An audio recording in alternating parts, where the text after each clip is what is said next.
kailangan po bang bayaran ang home credit kwarta after 1 month? Yes po. Kailangan nating mabayaran yung ating home credit kwarta after 1 month. Pero nagbibigay sila ng MAD or minimum amount due, which is pwede mo namang bayaran.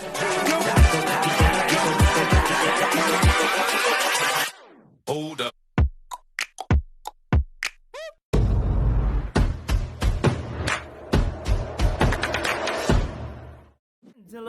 Hello. Magandang araw po sa inyong lahat. And welcome back po dito sa Almontero Tutorial. Ayan. So, yung topic natin ngayon is all about kwarta kay home credit. Ayan. So, habang nagtitiklop tayo ng demet, gagawa tayo ng topic para sa katanungan ng isa nating subscriber. Ayan. So, tinatanong ng subscriber natin kung talagang titiklop, no?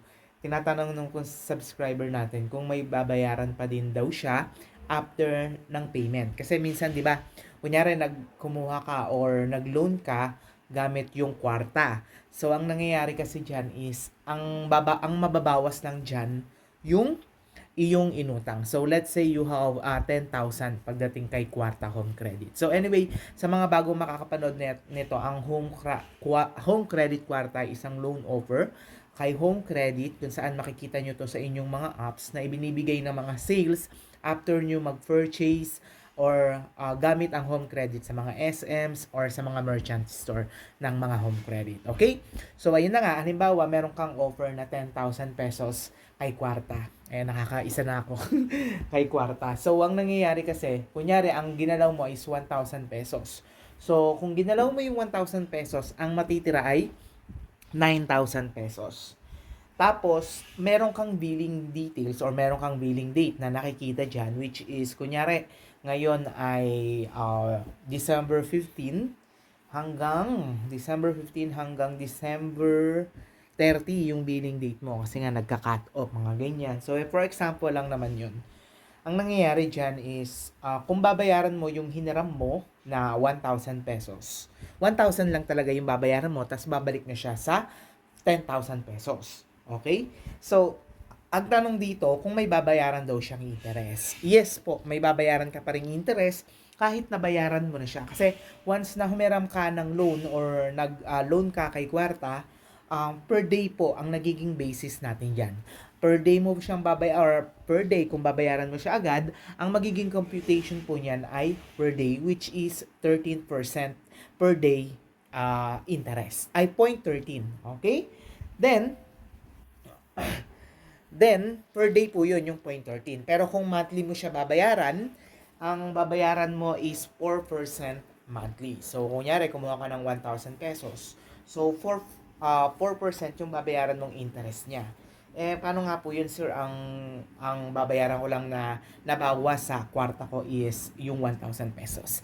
Yes, pwede mo siyang bayaran ng 1,000 pesos para bumalik sa 10,000 yung loan mo. Pero pagdating ng billing date or ng iyong due date, may makikita ka dyan na babayaran na service fee. Ayan, makikita mo yan kay home credit apps sa kwarta po yun. So, ganun po yun. Hindi po siya free. And once na ginamit mo siya kahit 1 day, kahit 2 days, kahit 3 days, meron pa rin po siyang interest fee na tinatawag. Okay, so mga nagtatanong, kailangan po bang bayaran ang home credit kwarta after 1 month? Yes po. Kailangan nating mabayaran yung ating home credit kwarta after 1 month. Pero nagbibigay sila ng MAD or minimum amount due, which is pwede mo namang bayaran din yun. Pero ang mangyayari kasi niyan is, hindi mababawasan yung utang mo sa binayad mo. Ang mababayaran mo lang is yung interest. So, much better kung meron ka namang extra. Kunyari, ang minimum due mo lang is 500 pesos. Ang gawin mong bayad is 1.5 para at least sa isang buwan, mabawasan na yung capital or yung interest na darating sa'yo. Okay? Then, sa mga nagtatanong naman tungkol sa, yun nga, doon sa topic natin kanina, okay naman yung pagbabayad agad kasi mas okay dahil mababawasan yung interest niya kasi hindi na mabubuo na 4%. So, ang mangyayari na lang dyan is i-multiply mo na lang yung nahiram mo, multiply mo sa 0.13 para makuha mo yung 0.013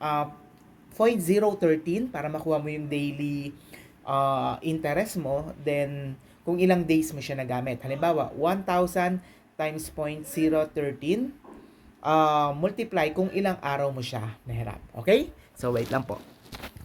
And ayun na nga. So, siguro naman malinaw na po sa inyo yon na kahit bayaran mo siya. So, kailan ba yung the best na pagbabayad ng kwarta? Siyempre, pinaka-the best pag naman tayo nangungutang sa credit card, sa mga ganyan, kapag talagang may due na or may babayaran na. Kasi doon nagkakaroon ng doon nagkakaroon ng misunderstanding between the clients and the bank. Kasi minsan, or sa mga ganyan na mga loans. Kasi minsan, akala ng mga customer o ng mga clients nila na nabayaran na nila kasi kompleto na naman yung pera dun sa kwarta, bakit may babayaran pa rin, gano'n.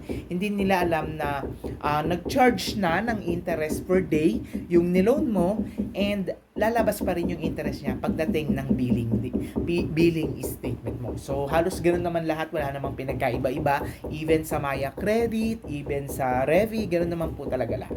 So, ayan, kung may mga katanungan lang po kayo, mag-comment lang po kayo dyan sa baba. So, ang aking personal account, www.facebook.com/almontero11. Ayan, so hanggang dito na lang po ang video na ito. Sana po ay kahit papaano, kayo po ay may natutunan. So, once again, I'm Marlon Almontero dito sa Almontero Tutorial. Ayan, meron po tayong mga trading ng ating kwarta, G-Gibbs, G-Credit, Revivilles, credit card, GrabPay, mga unverified Maya, unverified coins, unverified Shopee Pay. Ayan, pwede po yan sa Almontero Tutorial. So, tandaan nyo po, www.facebook.com/almontero11. Ayan, i-message nyo lang po ako dyan at never po kaming unang magme-message sa inyo. Hanggang dito na lang. Bye, bye, bye. Thank you for watching.